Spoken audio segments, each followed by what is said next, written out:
Welcome to Oh Brother, a podcast where we try to figure it all out with your hosts, Brandon and Collin. On this week's show, iconic sandwich. Ahoy. Ahoy. How is it going? That was really weird. Okay, it's going fine now. But Oh, okay. dumb thing. Oh, no. There's this thing that pops up and it says the meeting is being recorded. And I say yes. And then there's another thing that I have to okay before it will let me join and turn my microphone on. Like I have to agree, right? So I say like join with computer audio. Boom, yes.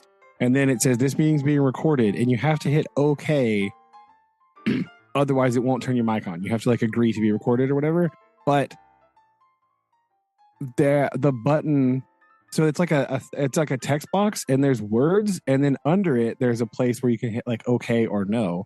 But the button part is not showing up sometimes when I join. Yeah. Like the text box is there, but the buttons aren't there. So this time I minimized it, the window, and I was digging around in this other thing to see if there's like a setting I can be to just be like always say yes. But when I reopened the window, that message was back in a different place with the button there. So I just said, yes. Oh, man. It's so weird. What does this UI do? What is the matter with you? I don't understand why all of a sudden there's having these issues like this. It's really weird. Man, come on, Zoom. They're getting lazy, right? They're like, oh, hey, we don't have, like, they're not feeling enough competition from like Google Meet or Skype, right?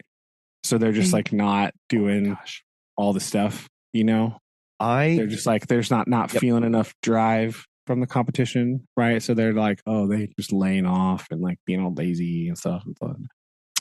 I was legitimately just thinking this of as the companies kind of get in the lead, they get lazy, right? And they start feeling like, oh man, I don't need to do that. Who's going to switch over to them? I've got all this lock in. I've experienced all this great results, and I don't need to insert name of things that they don't need to or whatever. Yeah. And you end up like with things slipping. You end up with these little, quote unquote, little problems that really add up to major pain points over time.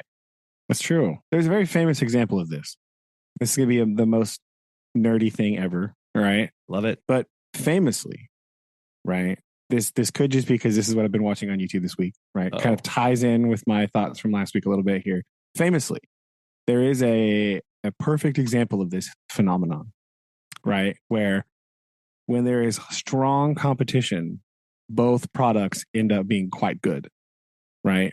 But as soon as one comes in the lead, it becomes really terrible. I am, of course, talking about the Monday Night Wars of wrestling of like 1997, 1998, right? This is what...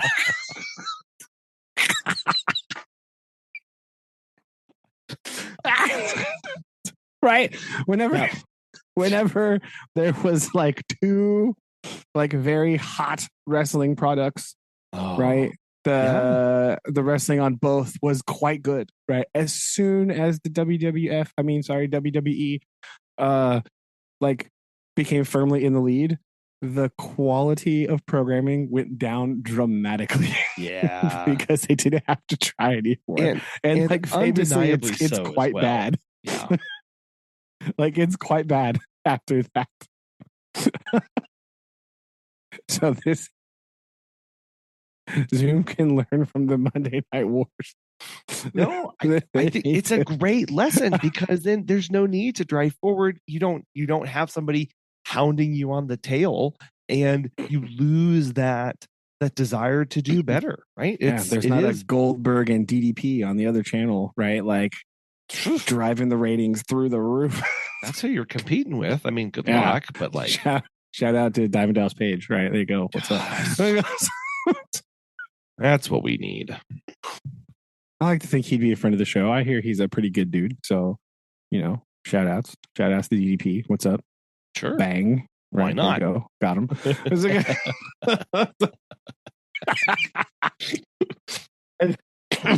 since I've been on break, I've been just like playing video games and like watching this like wrestling podcast thing where they like review like classic wrestling. It's like the most hilarious thing of all time. And so that's why I have wrestling on the brain currently.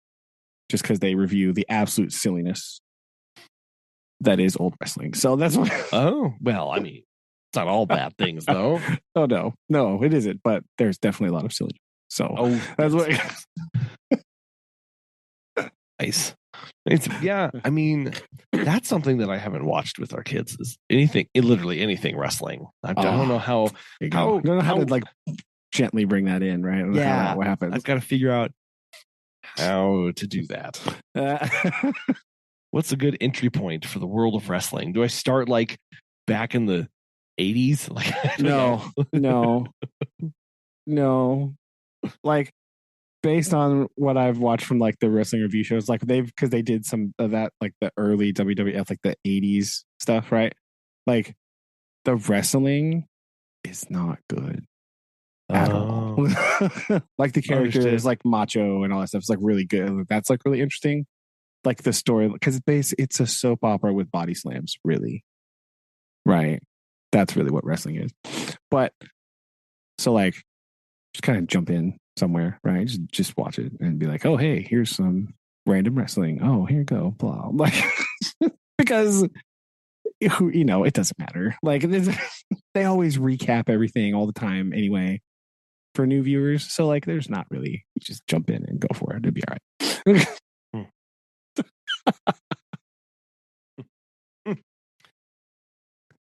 Or just show them old Iron Sheik, right? That's what you're like, oh, maybe that's all that we do. I think we just need to follow the story arc of like one wrestler. I think that's what we need to do. We need to pick one person. Not Hulk Hogan. And I mean, sure, if you want to save the best for last, okay, that's fine. There you go. Like, let's do that.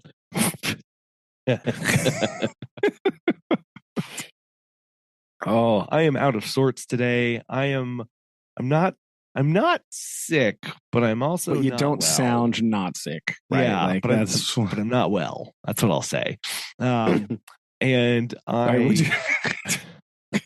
would you say, are you going to run it up the flagpole and see? Yes, I have to run up. Okay, and see. Tell me more. No. Sorry. I specifically listened to that song prior to joining. Yes. I was like, this is exactly how I feel today. I'm not sick, but I'm not well. Nobody else in my house gets that reference. So I just need to. That's true. That's all right. I think that's the second time relatively close together that song has been referenced on the show too. There you go. Strong 2000s vibes here today, ladies and gentlemen. Yeah. Wrestling. Oh, Harvey Danger, right? Look at that guys. Yeah, and then man, Harvey Danger. That's flagpole sitting, flagpole sitting. Yeah, 1997. That's right in the middle of the Monday Night Wars. You see, look at that. See, exactly. But I also got some new light bulbs in our house. And one of the things that we have not done. Most of the ceiling lights in my house are like they don't make them anymore, as with everything in my house. So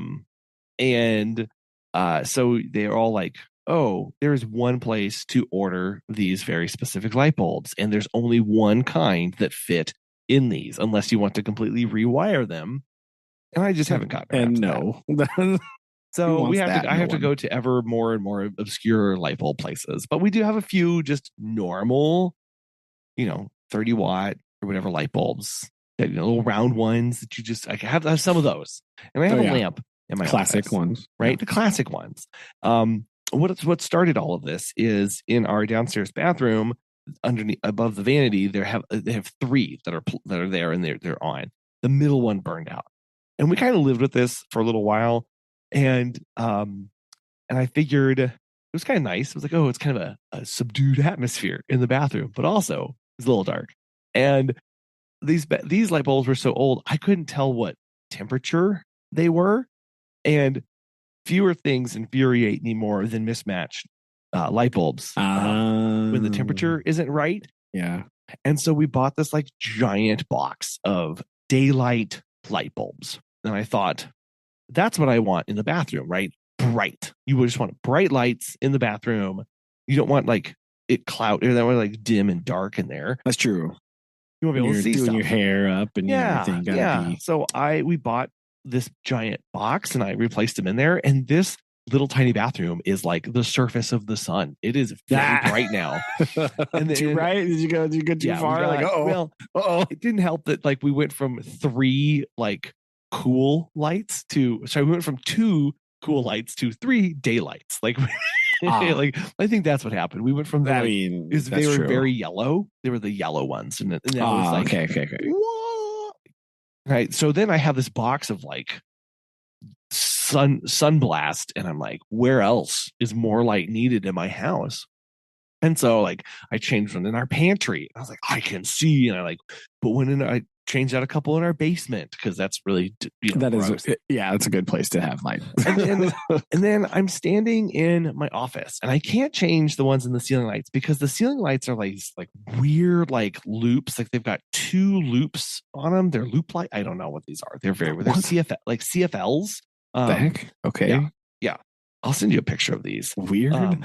They're compact fluorescent, but they're loops, and they look like this. You can't like the circles, like the ring ones. No, they're like they're like rods, but they loop back on themselves. Like what I'm going to pick, the picture I'm going to send you here. I don't know if it's going to come up. What you can't see is that on the left side, that one comes up and then it loops back down and it comes back down on the other side.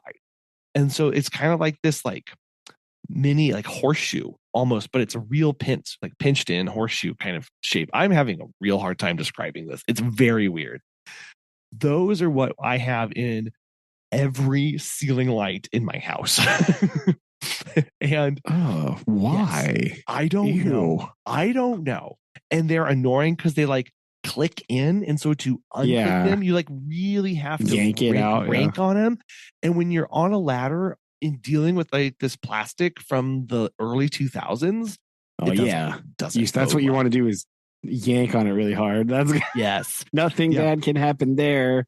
Yes, it really makes me happy. And you also notice at the base they are not screw in; they are like 4 posts. Yeah, that's really weird. And a plastic clip. This picture that I'm going to send you, you can easier see the tubes and how they look, but the base is wrong.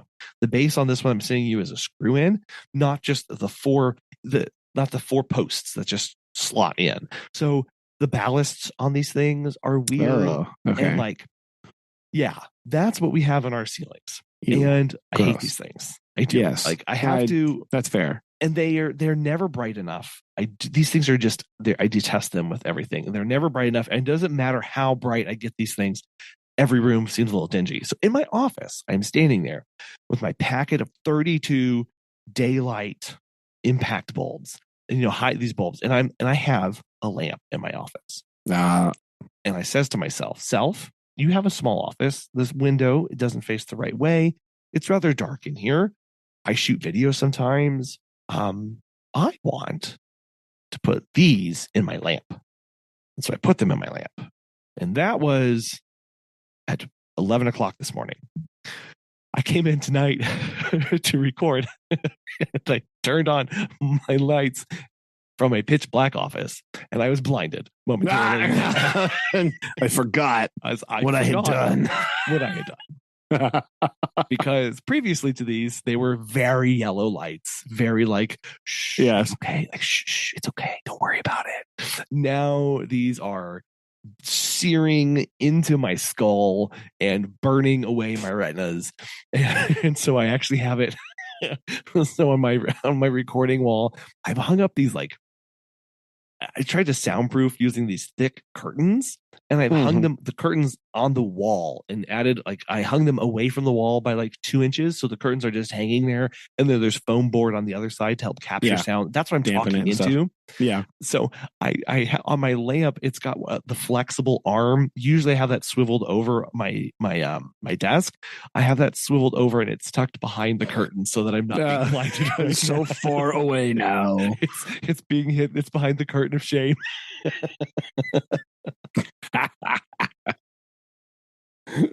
I like it. Like it's so over there. It's just over there, behind there. Hopefully, thankfully, it's of the variety that's not going to catch fire. It's being smothered by a thick black curtain. But it is. Yeah, hopefully, that would be bad. We don't want that. Like what I need to do. Oh my gosh. Oh, so I'm just. My throat's terrible. It's all discombobulated here. That's a lot. This ties in nicely actually with a story that I must regale you with, right? So 2 nights ago, driving home from Christmas-based festivities, right? So we get home, we're in the car, we drove Susan's mom and her husband down to her sister's house, right? We had Christmas stuff, whatever. We come back, okay, Christmas night. It is like quite foggy, right? And the whole ride, Susan's mom was just commenting on the fog for the whole ride home. Oh no. For like an hour. Just like, I can't imagine. How can you see the drive? I'm like, I buy it, whatever, like blah, blah, blah. But so extremely foggy, right? The longer I'm driving, the denser the fog is becoming. Okay. So we have in the back, so we have this backseat driving of exclaiming loudly how foggy it is. Yes, I'm aware. I can see that. And then loudly exclaiming how she's glad I'm the one driving because she can't see. I'm like, ooh, yes, me too. That's very good. Me too. Thank you for reminding me. Thank you. This is great. Yes, this is why I'm here. Haha. But, right, I learned that there are many people in Missouri that don't know how fog works. Right? So we have all these people driving and they're turning on their brights in the fog. Oh. What are you doing? Why? And the like horribly bright LED sun lights on some of these like new cars, right? It's horrible in the fog, right? It's awful, right? Like I don't think they can see anything. No. I definitely can't see anything when they're coming towards me. Yes. Right. It's already kind of annoying in the normal dark. In the fog, though, holy cannoli. Right. So, like, dark, late night, not late night, but like, the sun sets at like 5 o'clock. So it was late. It's dark. Yeah. It's very dark. It's extremely foggy. And there's just like these super bright lights at the road. It's absolutely ridiculous. It's like, so I can't. Bad. Oh my God. I hate you so much. But I was following this one person, right? We're almost home, and I don't want to pass them because they're not driving well, right? I was I should have passed them because they kept slowing down. I was like, but I could see that like they're turning on their brights on the highway. Right? Like we're on the highway. I'm like, why are your brights on? What are you doing? Why are you doing that? Well, I was like, I was just like, you know what? I bet I was like talking to them very passive aggressively in my trying to calm my naturally inherited road rage. As one does. Yeah, as one does. And I was just like, I bet your father is so disappointed in you right now, driving like this in the fog. They're ashamed of you. You shame your parents, sir. That's what. A pox upon your house. Yes. I have experienced this more. I do a lot of driving at nighttime, taking care of people's pets and stuff. And I have encountered more people driving with their brights on, basically just full time. It's on small, tiny streets in cities, on the highways, driving around, where I genuinely don't think they believe it impacts anybody else. I think from their perspective, it's I need to see for my safety And so I get to keep these on. And it is very bad. And this oh my gosh, you want to talk about old man topic, bright lights at night, but seriously, like it is getting really out of hand. And the fact that people are like no, you turn them off when the car is inches from your face so that they can see, right? Because you don't like, that's just kind of a nice thing to do. But for some reason, people just like leave them on, leave them on, leave them on. And I actually, I talk very passive aggressively to them as well. Like I could see every time he did it because it was so foggy that when he turned his lights on, I could see the front end of his car glowing more. Oh, right. That's how foggy it was. Yeah. Okay. Yeah. It was this dense. Right. And I think he had some very bright bulbs in there as well. But like every time he would turn them on, he would flick them on. Or you could see I could see the front of his car glowing brighter. That's insane. It was like, that's messed up, dude. What are you doing? Why are your brights on? That doesn't make any sense. I can see just fine when my normal because we were driving her mom's husband's car, right? Okay. So this is like an old, like giant Mercury thing, right? Nice. Huge old, like boat. Right? As one does. Yeah. And so like old, kind of cloudy, yellow headlights. Yeah. I can see just fine with my blows on all the only time I turned them on is we were taking like a back road. So like a state highway. So like off in the hills, whatever. So like this is an acceptable time to turn your brights on. Of course. No cars coming, no cars in front of you, blah, blah, blah. Turn the brights on for a little bit. But also, right, Missouri drivers, let me let you in on a little secret. Fog is made up of water droplets, right? Water is really, really good at refracting light, right? So if you shine more light at the water droplets, it's just going to refract the light even more and make it harder for you to see where you're going. Right? So if you are in the fog, you do never want to turn your brights on. What? It just makes it worse. The fact that you can't tell that it's harder to see when you do that worries me, and I don't want to be on the road with you. Exactly. Right? Like this is not okay. Yep. And I'm plugged into a few different communities online. That sounds weirder than it actually is, but it's like we're like car people who like kit out things and like okay, so it's like overlanding stuff if we're being perfectly honest. Yeah. And so we know what you're talking about, Collin. I know. This time of year, people actually, it's a thing where people actually will install more yellow lights to their cars for the winter and for so that they can actually see better. Yes. And so I don't know why we've moved away from this. And I know the French love their yellow headlights for various reasons, but like in these situations, having a slightly duller, less intense light actually helps you see more and better. And I don't understand it. I just don't understand the intense lights. I rented a car a while back whenever our car was in the shop and I was needing to get back and forth, and it had an auto feature, and it was some like weird, like it was some Corolla where it would auto detect if there were oncoming headlights, and it would automatically turn off your brights. And I don't know why Toyota. Yeah, that's exactly what I said. I was like, this is literally the best feature. This is on an almost base model. It was on like a Corolla LE. And I was like, what? Why is this not on every modern vehicle standard? Because this should be. And of course, driving at night, on a highway, it's like, chuk, chuk, chuk, chuk, chuk, chuk. Well, yeah. It wasn't the best. It was very rudimentary. But on the other hand, at least it was something. And if you have somebody who, like, there are so many people, I'm astounded by this, who just get into a car and don't fiddle with anything. They don't touch buttons. They don't check auto or anything. Like, they just get in and they just drive. And it's like this, people just accept the standard of whatever the car does for them these days way more than they used to or used to have to. And so, or they didn't have that option before.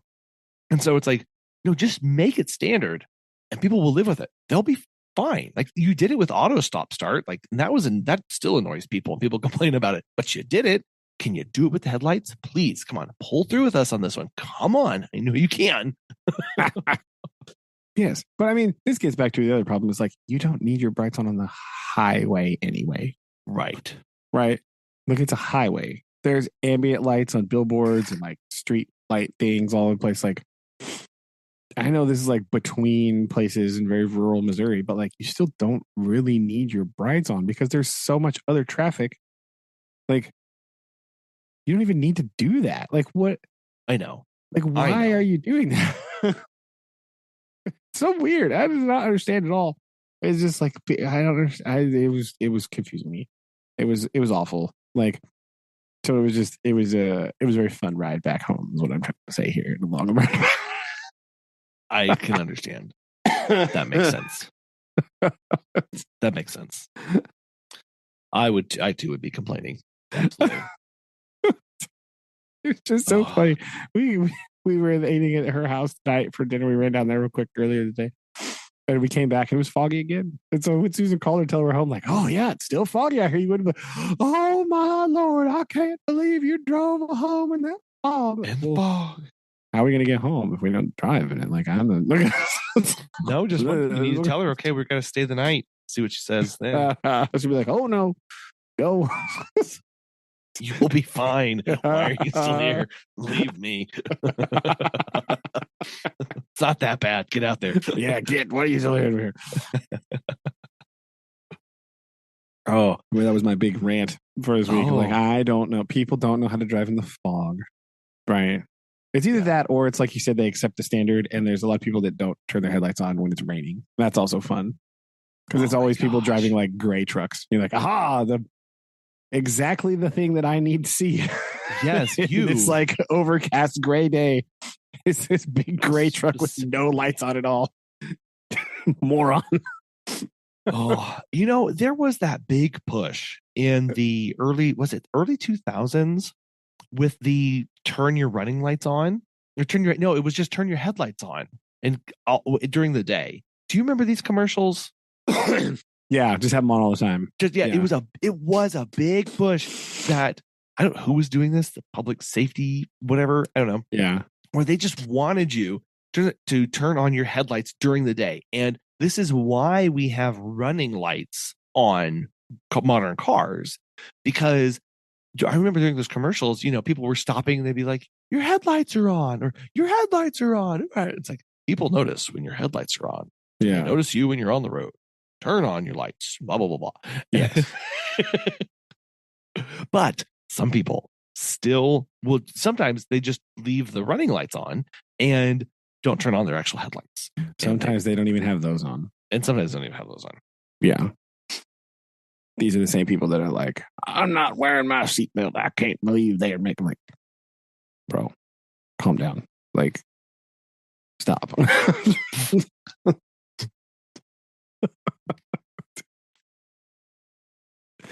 But yeah, that's it. Apparently people in Missouri don't understand how lights work. That's what I learned. It's shocking that they're often ranked as the worst drivers in the United States. Who can imagine that these two things are connected? To mystery that's no. No, it doesn't seem right. I don't believe that. Yeah, it's mysterious. Can't imagine how these two things could possibly be connected in some way, right? Like, oh no, you gotta.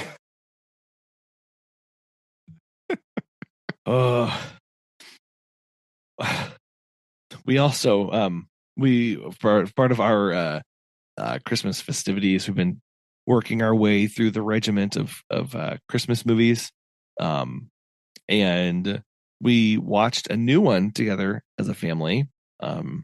We haven't watched this one before. We watched the Polar Express. And starring Tom Hanks, and Tom Hanks. That one? And Tom Hanks. Oh, yeah. Yes. Featuring Tom Hanks. Yes.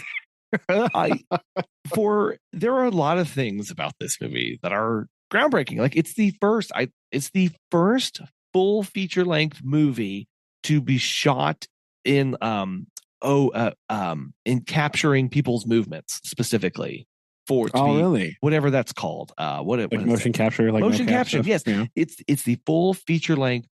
No movie before then was ever shot in 100% motion capture. You can kind of tell. You can, boy, howdy, you can tell. Yeah. Like in the lifeless When you eyes go and back faces. and look at it now, Yeah, right? no, Like it's yeah, a little. I watched it yesterday and today, and I'm like, yeah, that face is creepy. Okay, not okay with this. Um, I I remember going and seeing this in the movie theater with Mimi, and I remember at the time being like, oh, that wasn't too bad. Now rewatching this movie, I have thoughts on this movie. Do you see this? Have you seen this movie recently? Not recently, but I have seen it several times. So Yeah. I don't know like where to start. Like Tom Hanks is fine. It's okay. Like his performance as Santa is a little weird. It's just spoilers, people. It's Tom Hanks in everything. yes, Like it was the director's idea. It was just like, we'll just have Tom Hanks do everything. And then is that for budget reasons? Are they like, oh, this mocap stuff so expensive we can't get anybody else? Can we just make Tom Hanks do all the parts? Tom Hanks is not a cheap get. Like I don't know. Yeah, but I mean, so you have him. That means you can't get anybody else, right? You have like random children. Oh, right. Your budget You've only blown your budget Tom on Hanks. Tom Hanks and motion capture. Yeah. The like the first gen mocap software, right? So it's like real expensive because it's the first one. So now, do we not have anybody else? Do we just have to only use Tom Hanks? Yeah. Probably. Sure, but maybe. Here's the other thing that was weird. They had other people stand in for the motion capture of the other people because they had to, right? Because they have different body shapes and they have different style. Oh, that makes sense. Yeah. And so what he would do is he would stand behind a screen while the person was doing the motion capture, and he would do the voice while they did the voice, and they moved their mouth to the lines as well. Okay, that's weird. I don't know. Very weird. And it you know what? And I can't stand it. Like, okay, like really getting some rainy vibes over here, people. I'm like, okay, what was old is new, and what's new is old. Like, obviously, like this is. I love you. I love you. I love you. I love you. Exactly. Yes. So that was the first thing that came to mind whenever I saw that's how they were doing some of these shots. Was they would have the other actor in front and then doing the motion capture, and then have Tom Hanks hiding by the screen in the back doing the voice. And I was like, that sounds familiar. But the whole thing is weird. I don't know. Like I think the weirdest part about this is, in the book, which is, albeit like exactly 10 pages long, with only like 10 pages of text. That's true. And that's true. You don't hear people. Yeah. People complain about the Hobbit movies. Why aren't you complaining about the Polar Express movie, guys? Come on. Where are you at here? You got to be consistent here. Okay. Don't. Yeah. It turned 10 lines of text and into like 2 hours of Tom Hanks. An hour and a half of Tom Hanks. And I think the biggest thing for me that just makes the whole movie weird is the ghost guy on the train. I forgot about the ghost guy on the train. The ghost guy that's Tom Hanks, who like is living on the train and is like, do you believe? And like is all creepy, and like they're skiing on the roof, and then like he helps them, and then there's the conductor who's also Tom Hanks is like, oh, I was helped one time because I almost fell off. And it's like, oh, so this dead guy is just kind of around this train all the time? Like, what? Yeah, like what in the Casey Jones is going on here? Like, why was this? It's so weird. And then there's all Christmas Trains Past. Like, I don't know what this is exactly like. What is this guy's backstory? Was he a kid that didn't make it? And then like, I don't know, like just so bizarre. Of like, there's a guy that's on the train with a bunch of kids that's actually not there, and he's also dead. Like he genuinely, because he disappears into a cloud of snow many times. And then there's all these like winks and nods of like these like very deep lessons that you were supposed to learn and like take away. And like, do you believe? I don't know. Do you? Why is this so creepy? Like, that's not okay. It's, I don't know. So we watched the movie in two parts because I can't. We need a break from this. This is too weird. I don't know. I need some break. I need a break from this. And we finished it up today, and I'm like, it's okay, but it's also a little terrifying. It's also a kind of a terrifying movie. I don't know. It's weird. I didn't like it very much, right? Like I know it's holiday-y and stuff, but like I don't really like the movie just a whole lot. It is weird. I think it's definitely one of Tom Hanks' worst movies. I'm gonna put it on the bottom 5 Tom Hanks movies, right? I don't really like it. Yeah. No. It tries too hard. When they just like it feels like they're padded, right? Like there's a lot of stuff like random ghost guy and like really long extended sequences for no reason. And because it is first gen mocap, it's like their mouths are so weird. I don't like it looking. Yeah. Yeah. It's all like way too much. Yeah. And I don't know. Anyway, I finished that today and I was like, this was not a good movie. And they tried, man, they really tried. And the music's good. It makes it sounds wonderful, but no, I'd rather not. I didn't know.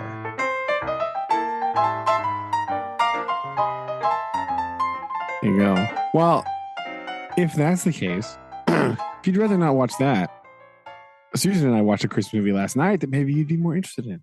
Oh, right. Okay. Here's a secondary Christmas movie review. Spontaneous. Wasn't planning on this, but since you brought up Christmas movies, here we go. This is now it's not new, right? This is definitely from 1945. But we watched Christmas in Connecticut. Starring your girl, Barbara Stanwyck. Oh yeah, that's right. Basically, it's like it's like a 1940s Christmas rom-com, right? So there's this like lady who is her name is, I don't remember what her name is. It's Stanwyck's character, Elizabeth Lane, right? She's like a writer for like a magazine, right? And she is like this really famous lifestyle columnist, right? She writes all about her farm in Connecticut and her husband and her baby and all this food, all these recipes that she, like that kind of thing, right? She's actually a single woman that lives in an apartment in New York. Oh, and so there's this guy who got like injured or whatever in the war, and he's coming home, and he like wants to spend Christmas on a farm. And so like this nurse lady calls the head of the paper that she knows, because this guy needs help convalescing and all this stuff. So he like calls the head of the paper, which is definitely Sidney Greenstreet, which is hilarious. Right. And he's like, oh yes, we'll call Miss Lane and we'll have her come host a party for us at her house in Connecticut that she definitely does not have with her husband that she definitely does not have and her baby, which she definitely does not have. So hilarity ensues as she like this guy she's dating or whatever, kind of, sort of like he has a house in Connecticut and her friend is like a restaurant owner. Like, and so they go up there and they like borrow a baby from this lady that works at the factory. Like the housemaid lady watches the baby anyway. So they're like, oh yeah, here's our baby. Oh but like gosh. One day when they're there, she doesn't have to go to work, so she doesn't bring the baby over. Oh, But like a different neighbor brings her baby over. And so there's just like a totally different baby. wow. It's oh my great. gosh. So it's really, there's a lot of that silliness. And then like the romantic plot is like Barbara Stanwyck's character is like supposed to be married to this guy, right? And the sailor guy that's coming, he's also supposed to be engaged to the nurse lady, right? That told him to come up here. Blah, blah, blah, blah, blah. It happens that like, oh, she actually decided she didn't want to marry him. She wanted to marry his friend instead. And so then he finds out that she's not married and like, oh, how convenient is this? Blah. No. So it's actually quite hilarious, right? All of the shenanigans that ensue over this. They're supposed to be spending Christmas and like having all this stuff. And she's supposed to be showing them all about her like country life, but she definitely doesn't know any. She doesn't know how to cook. She doesn't know how to farm, right? But she's been writing about it in her newspaper column. So they're like, oh, yeah, blah, blah, blah, the cow, right? And there she's like, oh, yes, of course, the cow.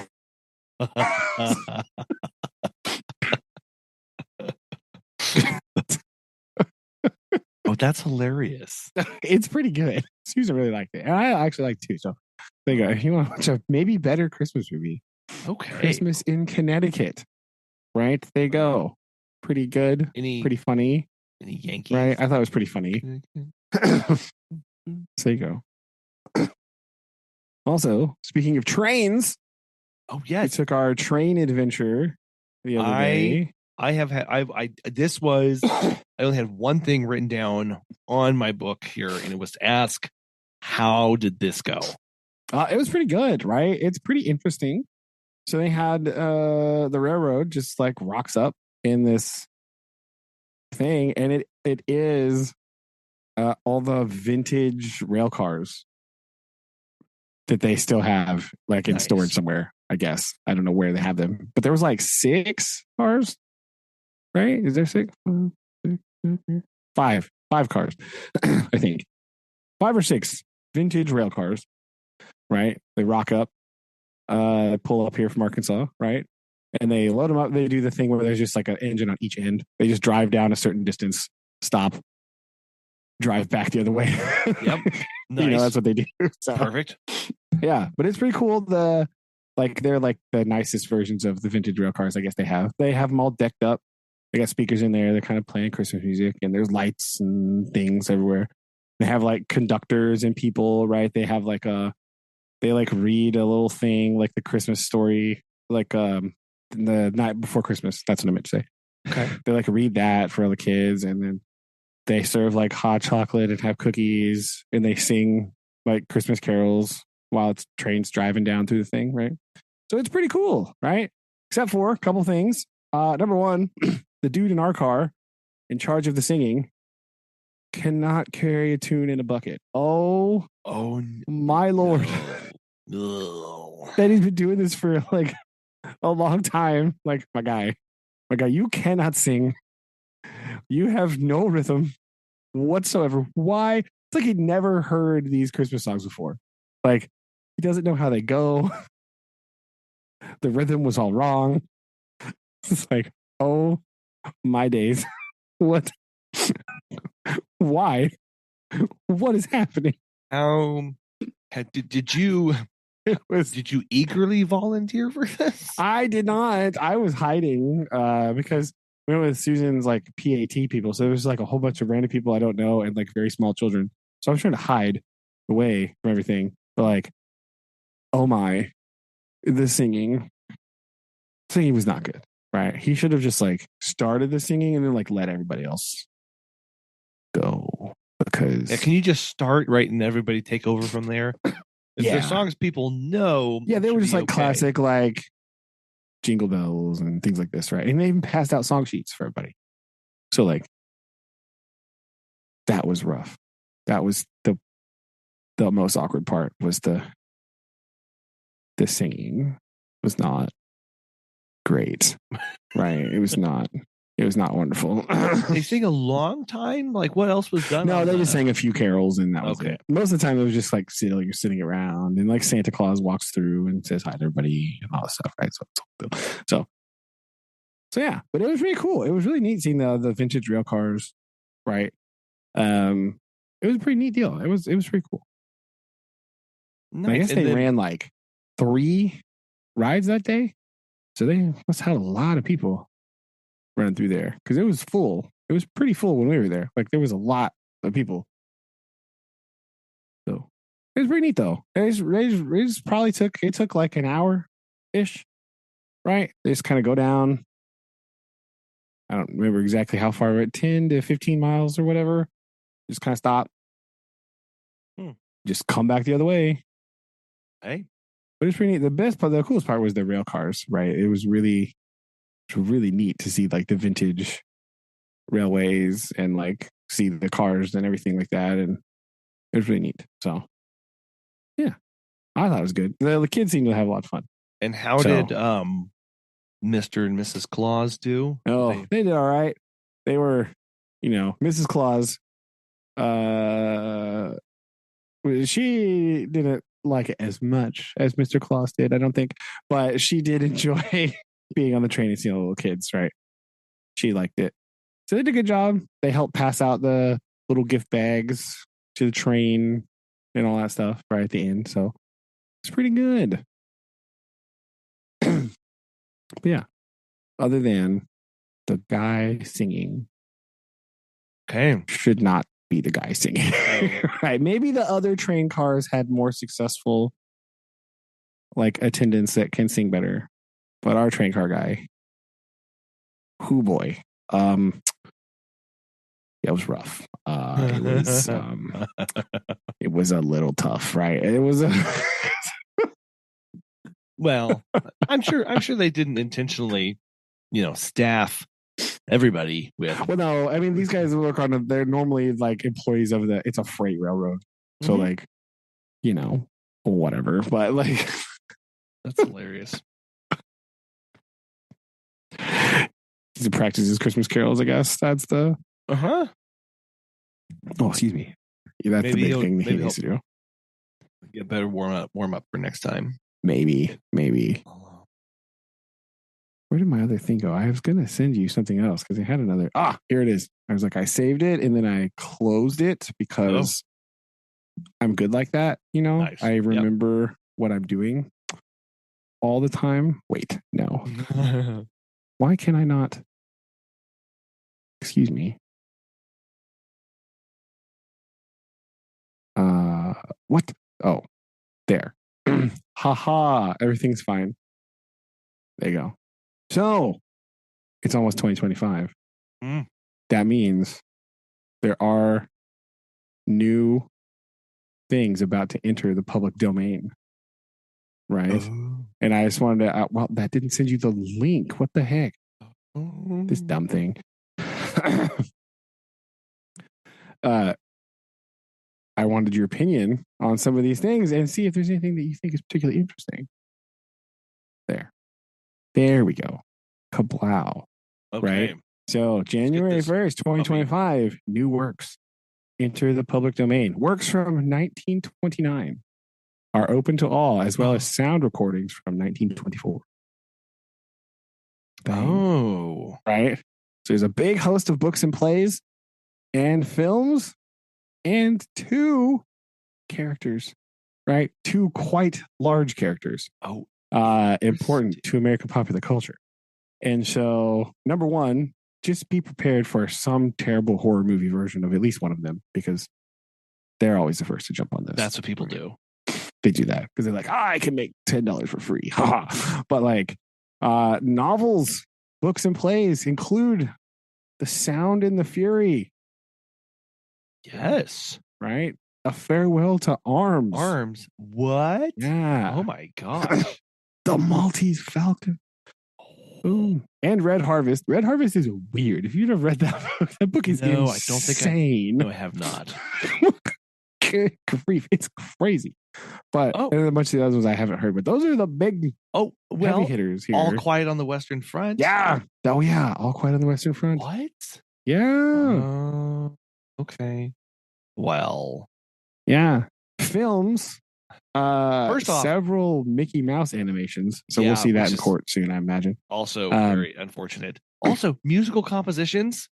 Yes. Singing in the Rain. Exactly. What? Exactly. Oh, Tiptoe Through the Tulips? Yeah. Why do I know so many songs? Why do I know so many songs from the 20s? That's, what? It's a thing, right? Yeah. Broadway melody. What is this thing called? Love? Ooh, yeah. Oh my gosh. Rhapsody in Blue. Oh. Mm-hmm. Mm-hmm. Okay. Well. And two major characters, right? Including Popeye and Tintin. Yeah. Right. Those are big. Right. So also potentially Buck Rogers. Man. Buck Rogers. Potentially. Need more Buck Rogers. Right. That's what. Yeah. Yeah. Musical compositions. Singing in the Rain. Ain't Misbehaving. Yeah. What? An American in Paris. Another Gershwin. Yeah. Yeah. I'm really here for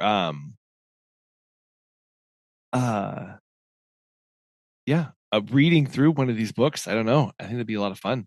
Should that be? We put some of these on the list. I think we should put some of these on the list. Okay. And I think we should do them. This actually aligns well with we were talking about, I think we had that conversation of do we do like a winter reading list or a summer reading list? How do that that's true. I don't know. I feel like in a second book. I feel like All Quiet on the Western Front is a good winter novel, I guess. I mean, that's definitely not wrong. That is that describes, just readers, if you haven't, I've only read a little bit of this, but here's the description. The book describes the German soldiers' extreme physical and mental trauma during the war, as well as the detachment from the civilian life felt after many from returning home to war. Yeah, that's fun. I mean, these are firmly Lost Generation novels. Yeah. Right? Here. Yeah. I think I would lean more towards a Farewell to Arms. Okay. But that's my vote right now, just looking at these. But I don't know. What are you? That's pretty good. Are you drawn? You've been able to marinate on this a little bit more. I mean, only for 8 or so hours because I read this early this afternoon. I was like, maybe we do the Sound and the Fury. I don't know. Yeah. Oof. I mean, well, the real question is how long is the Sound and the Fury? Yeah, Faulkner's pretty good. It's a little heavy. But, it's winter. So, we can ruminate on this, though. But if you want to use from this list, because will be timely. Yeah. Right, okay. So. Real quick. I'm looking at these things. I don't know. Sound and the Fury. This is saying at 326 pages. All Quiet on the Western Front. 250 pages. Farewell to Arms is another lengthy one at 355. Yeah, that's a pretty long one. But, I seem to remember that. Yeah, I don't know. Well, there's a John Steinbeck, Cup of Gold, his first novel. Yeah. It's an E.B. White. No, not E.B. White. Agatha Christie, Seven Dials Mystery. There you go. Yes.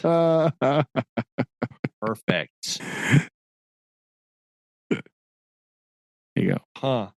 But man. We could think about those three. Yeah. Right? I'm kind of thinking about that, and I'm going to change. I'm going to use the 1924 recording of Rhapsody in Blue for our intro and outro music now. Let's go! There we go. True. Oh, the other really important thing here. Did you scroll down to all the way at the bottom? There's art, right? Nope. Some copyright in art will also expire, including the treachery of images. Oh. René Magritte, right? Including that famous painting, right? Boom. So there you go. Well, I like I'm that going to one have too. to spend some time working through this. Oh, There you go. I like this a lot. Yeah. I think or maybe Shreveport Stomp. What? Sorry, I'm stopping here. It's very interesting. It is, right? I think it's kind of interesting. Like, No. this is like a cool thing. Like, this means that maybe these things you will see soon, right? Some incarnations of this will be bad, right? Very like we bad. saw last year. Well, I didn't see it, but like I was aware that because Winnie the Pooh became part of the public domain, there was immediately like a really stupid Winnie the Pooh horror movie. And it was horrible. I mean, I'm assuming it was. I didn't see it, obviously, because number one, horror movies are not my jam. And number two, that's just like blatantly trying to make $5. Like that's all it was. Since the horror movies are notoriously cheap to make and make relatively good money just for low effort, like they will make something out of this, like somehow. But that also means that you could see things like Red Harvest. Like this is a interesting book. Like if you've never read Red Harvest, it's like a very this is a very weird Dashiell Hammett. Like we have an unnamed protagonist, right? It's kind of like a Fistful of Dollars, right? You've seen that, Clint Eastwood? Yes. Yeah. Right. So Red Harvest basically is Fistful of Dollars, except for like in like the 30s or whatever, like a mining town, right? Detective comes in trying to do a thing, ends up playing both sides against each other to try to get like the upper hand and figure out this thing, right? It's basically that. It's it's basically Fistful of Dollars, but in like a 30s era town, right? Or 20s, I guess. So that's kind of what it is. So it's real snarky, real crazy. Like there's lots of really weird twists and turns all of a sudden. The guy is kind of a jerk, right? It's kind of hard to follow sometimes because Hammett's writing style is very like, and so like the way they talk is very clipped, and you're like, wait, what? And everybody has a weird name, right? Because it's like the 20s, and so they have all these like crazy gangster names and stuff. Okay. Well, that might, I'm being swung a little bit more away from World War I trauma, and thinking more about Maltese Falcon or Red Harvest. Then those may be better. Falcon's pretty good, but I don't know. Maybe we just do that. And maybe we do go into a World War One thing for the winter. I don't know. I mean, that is a pretty good wintry topic. It is. That's what I'm thinking. I still think that's what we got to do. Yeah, I'm still thinking either what did I say? I don't know about All Quiet on the Western Front. I'm not sure about that one yet. I don't know if I want to drive that into the winter, but it may be good to do. It is wintry. Right. Very, very wintry. Okay. Not that one. What was the other one I was thinking of? Farewell to Arms. Farewell to Arms. Yes. Yeah. Hemingway. Yeah. I think those two are on my top tier right now. All right. Sounds good. Okay. Thank you that. Yeah, there you go. Okay. Now, because they're in public domain, what can we do differently with them on the podcast? I guess we can. We can read more. We can read them. We can read if you want to. It's we can do. We just do. Hey, do you want the audiobook version? The old. Do you want to do an audiobook of Farewell Arms? I'm not really sure I want to do that. But we can think about it. We'll get creative here. We'll see if we can expand on our thing here. But yeah, that could be pretty good. Yeah, right. That's what I'm voting for. That's what I'm voting for. Now, yeah, okay. We'll talk offline about that. But that topic to get that lined up. But yeah, man, that means we can start next week reading through. Yeah, a book.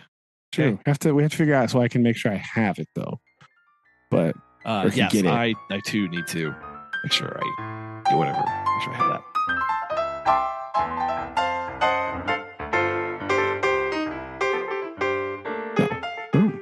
Nice. Very nice. Other thing that I just wanted your opinion on. Okay. Right. So this is really not related to anything. So insert segue music here. Okay. Anyway, I found a list today. It is Rhapsody in Blue. That's our segue music. All right, there we go. Let's go. I found a list today, right, entitled Most Iconic Sandwiches in Every State. Ugh. Right. So, the problem here is, so as one does, you go, oh, what is the most iconic sandwich in my state? And so I wing on down to the M's here, right? Thinking about all the different choices that it could be. And what do I discover, according to this website, is the most iconic sandwich in Missouri? I'm very concerned for which direction this is going to go. And I don't think I'm okay with. Well, I did do 1 second of research on here. Of course, it's something from St. Louis, because St. Louis co-ops everything in Missouri. They do. And every best list about Missouri comes from St. Louis. Okay. Now, I'm not saying that St. Louis is bad, but I am saying, rather, that St. Louis does not represent all of Missouri. Okay. This is very true. And so whenever you tell me that Missouri's most iconic sandwich is a hot salami sandwich, a sandwich that I have never eaten as an almost lifelong Missouri resident, I call shenanigans, right? I call shenanigans, right? A simple sandwich of sliced grilled salami on a French roll with cheese and onions. No. Shenanigans called. I disagree. I don't believe that a hot salami sandwich represents the best in Missouri. Number one, no. That's kind of not very exciting. Right. Right. Not saying that this website has all the other good answers, because I did look at some of the other states, but I cannot comment on them. Right. I don't know if Nebraska really does love Reuben sandwiches. I don't know if you live in Nebraska. I'm going to assume everything is 100% correct. It's just Missouri they got wrong. I mean, again, I don't know, because Nebraska is going to have this problem as well. All of Nebraska culture is going to emanate from Omaha. Yeah. Right? Yeah. That's because it's like the biggest city. And so they'll be like, oh yeah, all of Nebraska is this. Even though if you've been to any other parts of Nebraska, right? The empty parts. The empty also known as just cornland. Also known as everything else in Nebraska. Right. They probably can't speak for that. Right. So I wanted to know here right now, what is a better Missouri sandwich? Than a hot salami sandwich. Salami. Oh my gosh. Right. What do we put on a Missouri sandwich? Or do we have to make this like the Ozarks version of the sandwich? Right. Yeah. If we don't want to if we don't want people in like Kansas City being mad at us. Right. Although I will say already, I would rather have a Kansas City barbecue sandwich than this, whatever this is. Right. Well, then you just get into whether it's good barbecue or not. And we're not here to have that debate. That's true. We're not here. Barbecue is better than or not. I'm especially not equipped for that, because I don't just really love barbecue that much. So like, I'm ill-equipped to enter a barbecue fray, right? So I don't. Yep. But as far as meat ingredients on a sandwich goes, what needs to be on this? Because I feel like salami is just not it, right? Like that doesn't feel right to me. No. No. It just doesn't feel like it's in the right running. I feel go ahead. This is tough. If you want to, I immediately am drawn to something from the town that I currently live in. It is said to have been invented here. Oh, And I have not had this as for many reasons, as you will quickly discover whenever I tell you just the name of this. You tell me if you've heard of this. Because no. I had never heard of this, but people from this area have. And this is a much smaller area, and it's kind of a thing. If you Google this, it's a thing for Missouri. It's called the Goober Burger. You heard of I it? have heard of this. Yes. Okay, okay. So you know the monstrosity that this is. If it's peanut butter on top of a hamburger. Yes. Yeah. Yeah. Anyway, I would not. That is a thing. That is a thing. It is a thing. People like it. People would vote for that. I don't know. It's very regional, very Very hyper regional. local, very not influenced by St. Louis. So it immediately has appeal. Right? It's not. That's yeah. Yeah.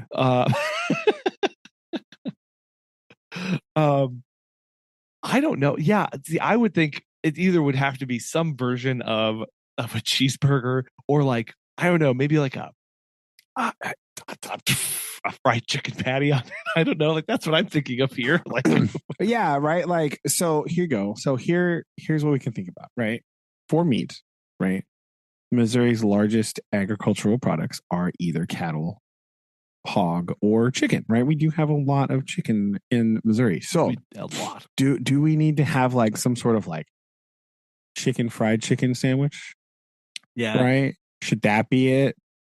With like some things like that? Or should it be something like more interesting? Right? Like, because I just feel like salami sandwich is not really, well, that's not it, you know? Like, it's just not very cool, right? Some of these other ones on here like are much more, you know, befitting. Like the Alaska one, it's like the salmon sandwich, you know, that one tracks. Oh, wow. Yeah, you know, it's a little lame, right? They probably could have done a little better there. Let me send you this thing. I forgot to, I was going to send you this. Right. So like, I don't want to like steal somebody else's sandwich, right? But I just feel like salami is not it, right? I just don't think that's true. Right. I feel like the Connecticut one is correct. It's fried clam roll. That seems accurate. But again, I don't know. Like, I would, I think like a chicken. I like the idea of like a fried chicken something. That would be good. Yeah. Like on a sandwich. Yeah. Right. Like a big chicken cutlet thing, fried chicken cutlet on a sandwich, right? Like lettuce, tomato, little mayonnaise, right? Mustard, onion. I feel like this is the way. This is a much more exciting, interesting thing than hot salami, right? Don't know. Yeah.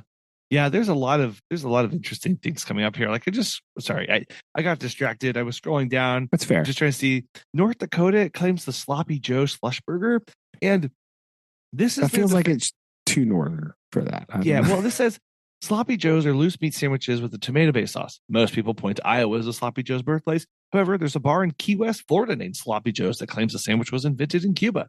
Origins aside, North Dakota's claimed Sloppy Joe is its favorite. How? How did you arrive at that? That is true. I do. Now, again, this list claims Oklahoma's sandwich is a chicken fried steak sandwich. But we all know that it's the Oklahoma smash burger. Absolutely. Right. We all know that that's true. So, like, there are some entries on this list that I do question the validity of the entry. Right. So I don't know. Right. Some of them are just like to eat in Texas. They're like, oh, brisket sandwich. Like, okay, well, yes, that tracks. But like, that's also kind of a layup. Right. Like, it's not just. Yeah. Also, I do know that there are a lot of places in Missouri that do serve a mean pork tenderloin sandwich. So I would, if we had to vote, I would cast about a pork tenderloin. Because that is, I've had or seen that on menus like far and wide across Missouri, right? Like all over the place. And that is, I know a lot of people do like that. And I feel like that's a really good sandwich. Yes, I will agree with that. I just feel better about eating because, like, if you want to think about like a sandwich that represents a state, right? The fact that you can find this on menus statewide, I think is important because have I ever seen like this Italian meat sandwich anywhere? No, right? I don't think you can have a sandwich that represents a state that's served at like a restaurant in St. Louis. This doesn't feel correct to me, right? Now, if you want to say like most famous sandwich, that's different, right? That's a different sentence, but that's not what this list claims to do. Okay. This is a sandwich that represents a state, the most iconic. Yes. In the state. Most iconic. And having been a lifelong Missouri resident, as you have been, and never eaten the sandwich, I feel like we can speak with some authority on this. That this is not like I've never walked into a random restaurant. And because we are our father's children, we have walked into many a random restaurant. Many. Right? Many random, just completely out there restaurants. And you know what I've never seen on the menu? A hot salami. You know what I've seen on a billion menus? Pork tenderloin sandwich. Lots of those. Yeah, lots of those. So like, I'm thinking that maybe we need to,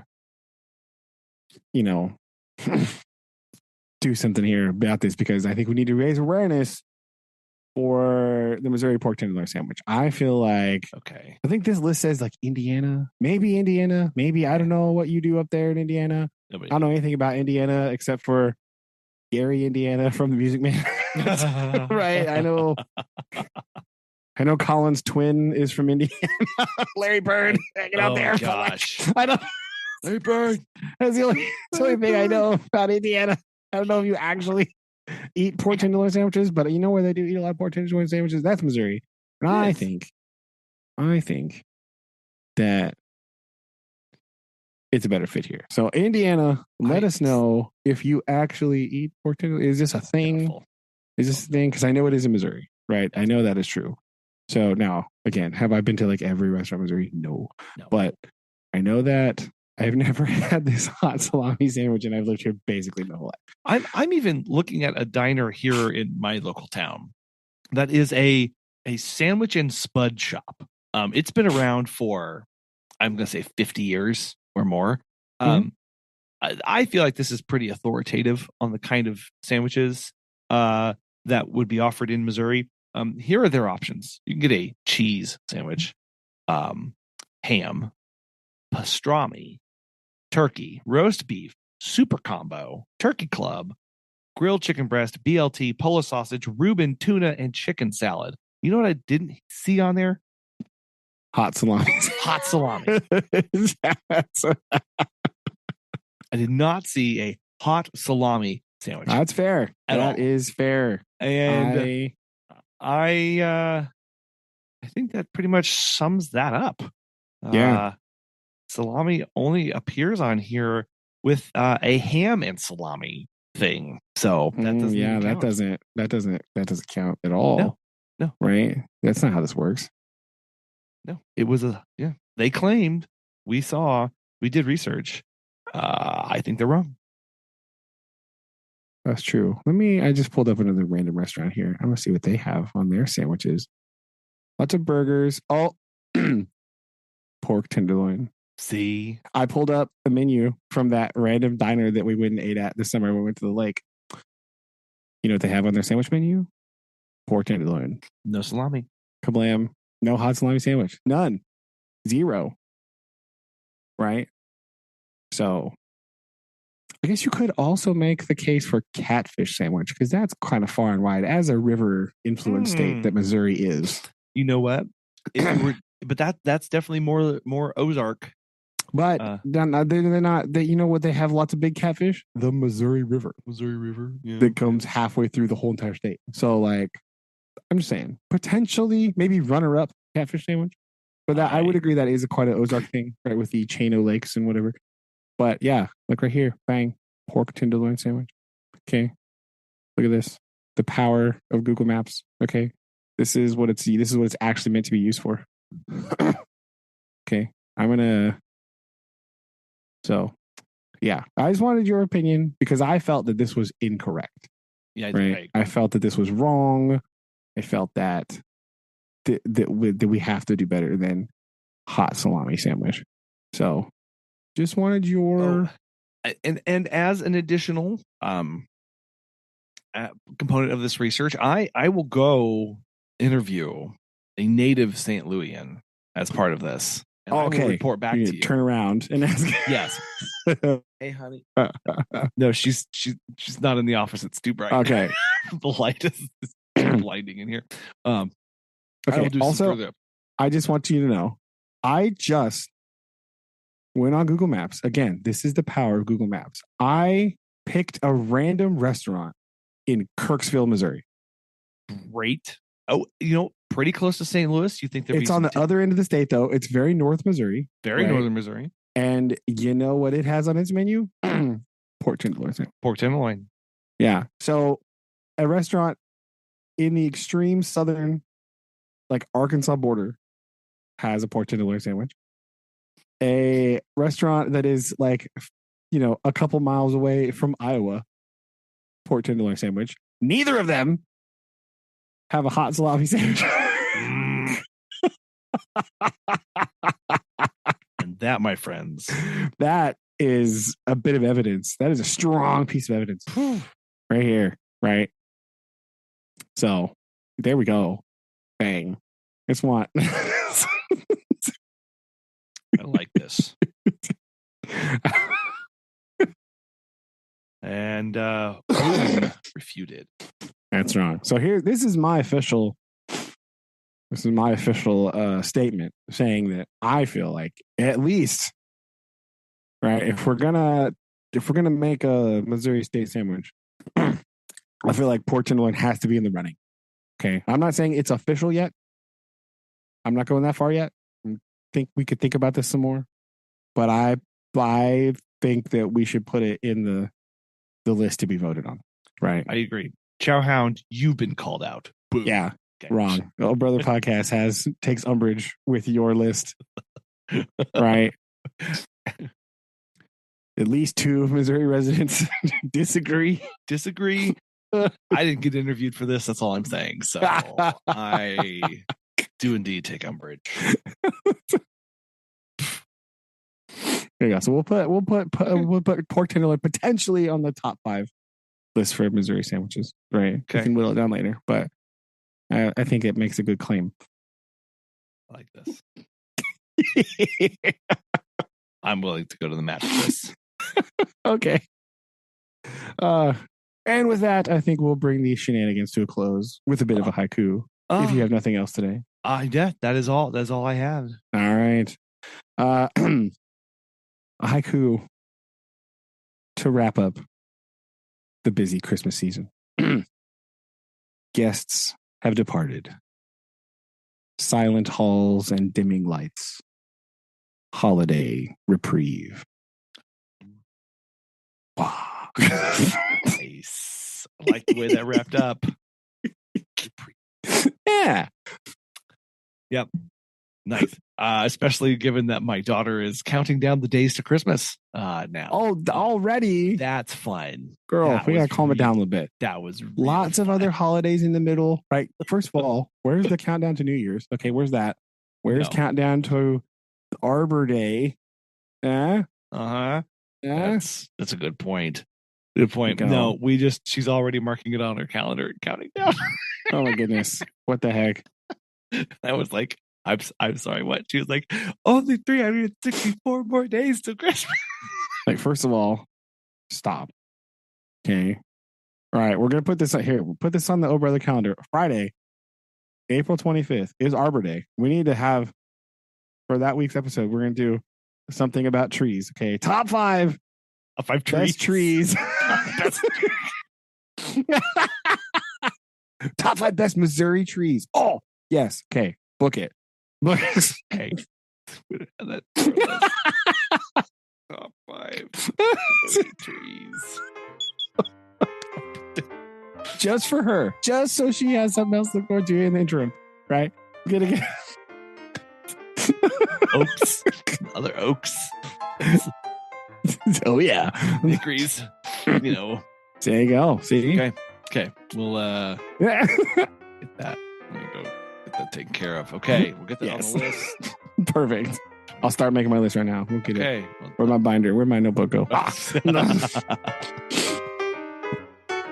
Move over. Ultimate Warrior quote. Here comes the Arbor Day list. Gosh. That's hilarious. Here you go. I'm adding it to the calendar right now. Yes. I'm adding it to this update. Only this event. That way I don't forget. I've changed the title of. Yeah. Set a reminder a couple of weeks ahead of that too, so we can be like, oh yeah, forget. Where did I put that? 2 day. I'll just do 2 days. It's fine. Okay, that's fine. Okay. Well, will you have that to look forward to? Man, April's going to be a great month. Oh, it is. Right. And stay tuned for winter reading book. Winter reading book. Yeah. How depressed. Will this be a good idea? We don't know. We don't know. We'll try it once, and then that means the summer reading book will have to be much jollier than normal, right? That'll be much. I think that's what we're going to realize is we're going to be like, oh man, we're just going to read Mary Poppins or something. Yeah. Like something real. Yeah. All it is. So, all right. Well, we will work on that. I will think about these two, and I'll give a vote for these books, and we will trudge along. All right. Here we go. Sounds good. Yeah. Okay. Into the trenches we go, apparently. Okay. Well, here, one of them is wait. One of them is trenches. One of them has Italian lakes in it, I'm pretty sure. So think about that. See, I think that tells a lot. Yeah. Okay.